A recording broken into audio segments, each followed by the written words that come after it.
వృశ్చిక రాశి వారు. ఈ వృశ్చిక రాశి వారికి ఈ వారంలో మొత్తం 3 గ్రహాలు మాత్రమే అనుకూలంగా ఉన్నాయి. 6 గ్రహాలు ప్రతికూలంగా సంచరిస్తున్నాయి. గ్రహాలు ఎక్కువగా ప్రతికూలంగా ఉండే సందర్భంలో రాబోయే మంచి రోజుల కోసం నిరీక్షణ చేస్తూ మౌనంగా మీ పని మీరు చేసుకుంటూ వెళ్ళాలి. అనవసరమైనటువంటి వాదోపవాదాలు చేయకూడదు. దశమంలో కేతువు సంచరిస్తున్నాడు కనుక నిరాడంబరంగా నిజాయితీగా పనిచేస్తారు. భగవంతుని ఆశీస్సులు కూడా అందుకుంటారు. లాభములో రవి సంచారం వల్ల కొంతమంది అధికారుల అండదండలు మీకు పూర్తిగా లభిస్తుంది. అభివృద్ధి పదంలో ముందుకు వెళ్తారు. ఆదాయం కూడా అందుకుంటారు. తృతీయంలో చంద్ర సంచారం ఉంది. మనసుకు నచ్చే కొన్ని సంఘటనలు జరుగుతాయి. సంతోషకర వాతావరణాన్ని కూడా చవి చూస్తారు. వ్యయములో కుజుడు సంచరిస్తున్నాడు.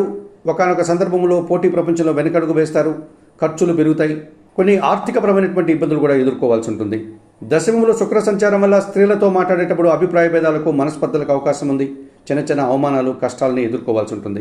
ఈ రాశి వారికి ఈ వారంలో బుధ గురు శుక్రవారాలు అనుకూలంగా ఉన్నాయి. దానాలు ఇచ్చేటువంటి క్రమంలో అలసందలు అనగా బొబ్బర్లను శుక్రవారం రోజు పేదవారికి దానం చేయండి. స్తోత్రపారాయణ విషయంలో మహాలక్ష్మి అష్టకం నిత్యం చదువుకోండి. ఆలయ సందర్శన కార్యక్రమంలో భాగంగా వృశ్చిక రాశి వారు మహాలక్ష్మీదేవిని సందర్శించి నమస్కరించుకోవడం వల్ల సంతోషంగా ప్రశాంతంగా ఉంటారు.